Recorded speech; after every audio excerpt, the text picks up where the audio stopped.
Have you ever wanted to know what Portal's like, but can't be bothered to play it? Well, I made this video summarising the game and it only took me 1 hour, mainly because I knew where I was going. Massive special thanks to 2kliksphilip for the idea.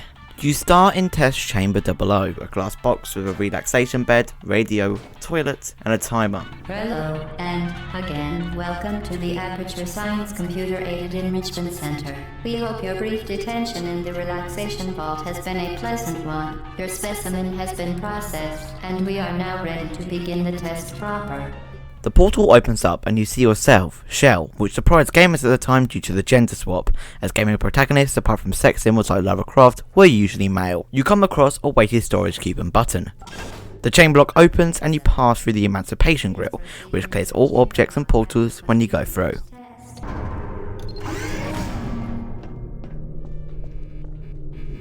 You come to a room with 3 different rooms, a cube, a button and a chain block. The portals cycle around the rooms and you place the cube on the button to pass the level.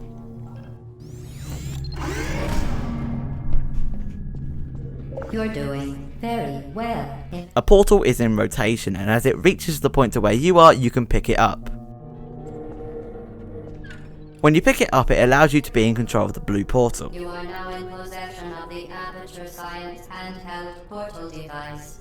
With it, you can create your own portals.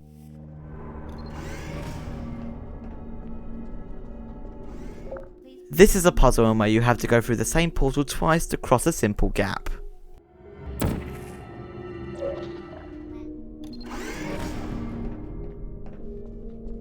Welcome to Testchamber 4. You're doing quite well. This is another simple cube and button puzzle, but it also introduces the factor of non-portable surfaces, which is the dark brown stuff you'll see in a second. Once again, excellent work. As part of our required test protocol, we will not monitor the next test chamber. You will be entirely on your own. Good luck. There are 2 buttons and there are 2 cubes. You need to have both separate cubes on 2 separate buttons simultaneously. This is where the suspicious side of Glados starts to creep in, as she reveals Our previous statement suggesting that we would not monitor this chamber was an outright fabrication.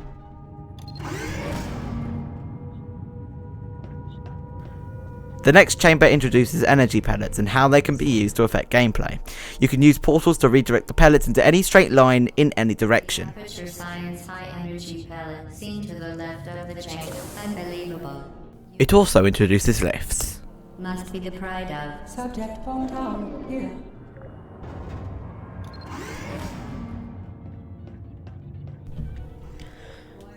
This puzzle tests your knowledge on pellets and how it activates a platform or an unstationary scaffold to be used later on in the game. Please note that we have added a consequence for failure. Any contact with the chamber floor will result in an unsatisfactory mark on your official testing record, followed by death. Good luck. Another pellet redirection challenge, but in this case the floor is goo, which is a liquid that when falling in will kill you instantly, and that's where the scaffold comes in handy.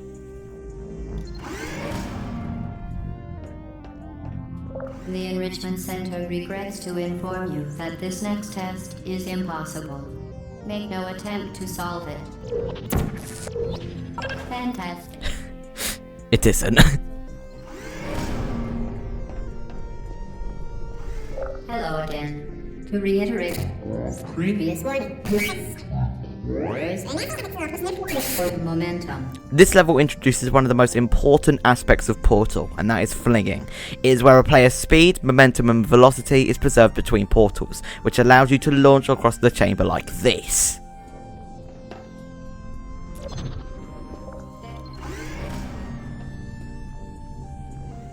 With a goo-filled floor, the centre of the room contains a rotating portal gun.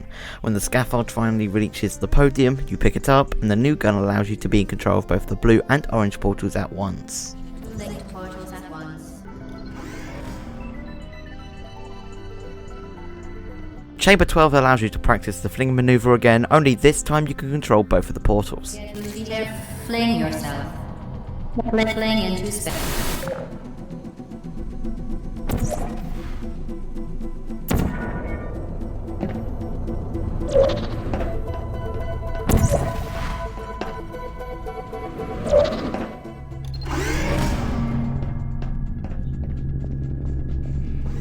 This is the first proper puzzle with both of the portals in control. It has elements of chamber 5, 6 and 7.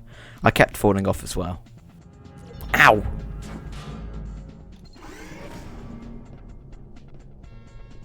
There are two ways to do this chamber. The speedrun way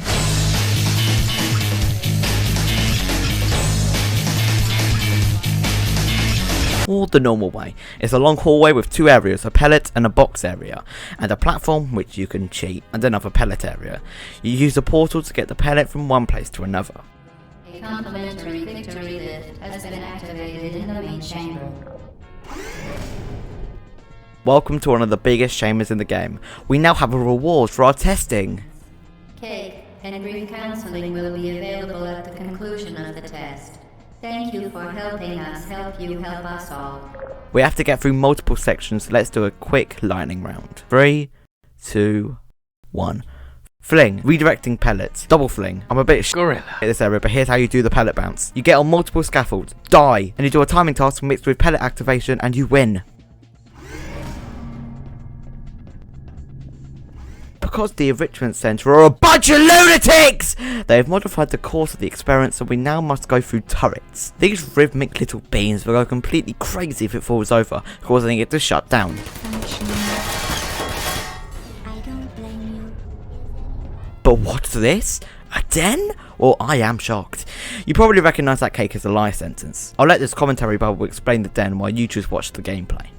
Even though Portal tells a simple story, we created a lot of backstory. For Aperture Science, for its employees, for its rivalry with the hated Black Mesa, and for where all of this fits into the cosmology of Half-Life. This first Portal game doesn't reveal all of it, but we crammed a lot of little details into the environments. This area, for instance, called the Ratman Den, hints that there may be other people trapped in the facility. We are near the end. The vital apparatus vent will deliver a weighted companion cube in 3, 2, 1. Shell is introduced to the companion cube, a regular box with a pink outline, and GLaDOS suggests to us that The weighted companion cube will never threaten to stab you and, in fact, cannot speak. you have to activate 3 different Not in cruelty, not in wrath. The Reaper came today. An angel visited this great path and took the cube away. to reach the chamber lock. 1, 2, off! Gorilla. 2, 3. You did it. The weighted companion cube certainly brought you good luck. However, it cannot accompany you for the rest of the test and, unfortunately, must be euthanized. Oh, I was already getting to know him. The penultimate chamber. The experiment is nearing its conclusion. The enrichment center is required to remind you that you will be baked, and then there will be cake. Come again? Passing by another den, you come to this massive room with about 5 to 10 turrets. This may cause panic, but if you know what you're doing, it can be done very easily.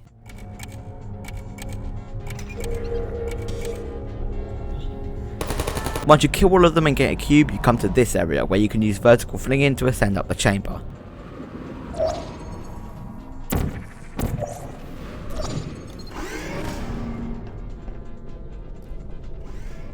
This area is entirely reliant on a scaffold. You pass a raised platform, door from chamber 11, indestructible pellet, and a blockade. It's a simple chamber, and that's where we end off the video. Thank you so much for sticking to the end, and if you enjoyed, make sure you leave a like, and I really enjoyed making this video, so leave a sub if you want more like this. Remain safely operational up to 4,000 degrees Kelvin. Rest assured that there is absolutely no chance of a dangerous equipment malfunction prior to your victory incandescence. Thank you. Okay, so I lied. This isn't the end. We're escaping. We now have to use all the things we learned how to use in previous chambers together in order to get out. The thing is, this area of the game showcases the desolate backrooms of Aperture Science, and on my first ever playthrough, I was genuinely surprised. I mean, the escape portion isn't even on the main menu screen. This projector displays material about Black Mesa, the setting of Half-Life 1, and the apparent rival of Aperture, and this monitor displays garbled text about a cake recipe. So maybe the cake wasn't a lie? You land back in Chamber 8, and it's now possible to complete the chamber in a different way now you have control of both portals. This place shows how industrial the behind the scenes bits are, compared to the minimalist futuristic aesthetics to the main chambers. These are pistons that don't care about what's blocking it. If you're in the way, you will be crushed. Didn't we have some fun, though? Remember when the platform was sliding into the fire pit and I said goodbye, and you were like, No way. and then I was all, we pretended we were going to murder you. That was great. If you look around, these markings are from the same guy who made those drawings you saw earlier. Here's another den. Let's cross this gorilla. Here are 3 openings that have turrets in them. This is practice towards the head. What a stupid bird. I'm going to kill you, and all the cake is gone. As Glados is now telling you, she will kill you if you don't return. You approach a new turret, a rocket turret, that can shatter glass instantly. This will be very prominent coming up. After you go through this vent,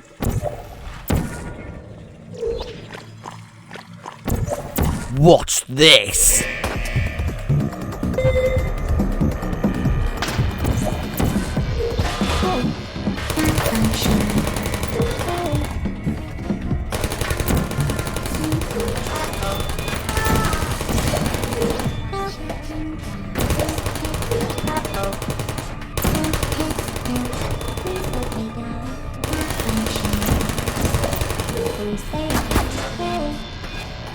You fling up and onto a landing area. You do some vertical flinging and you reach a catwalk. Going into offices again, you can only imagine what's next.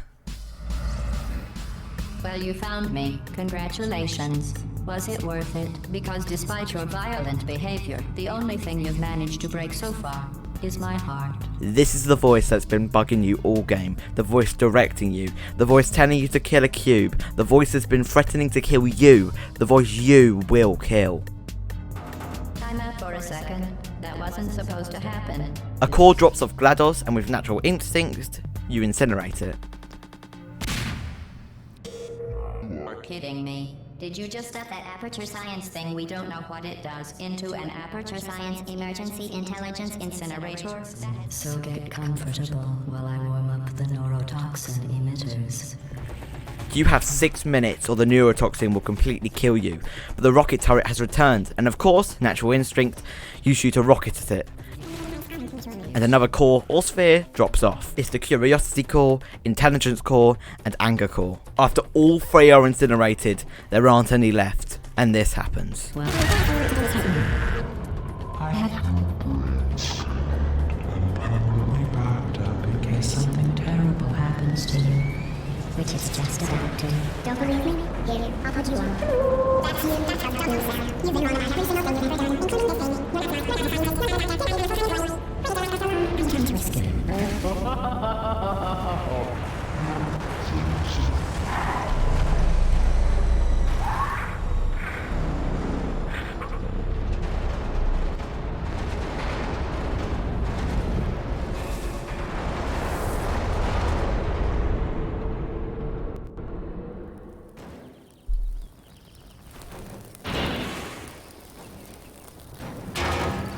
You are outside.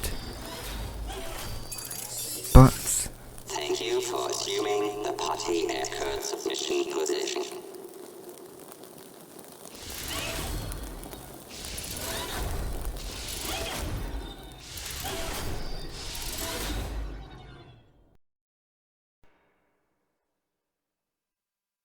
This was a triumph. I'm making a note here, huge success.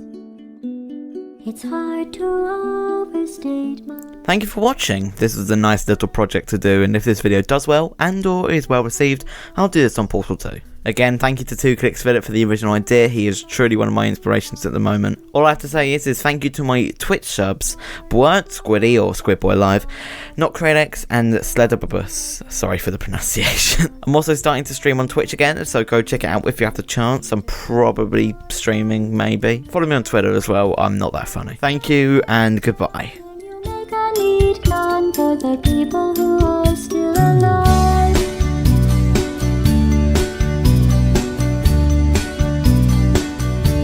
I'm not even Do that nigga cut. Oh!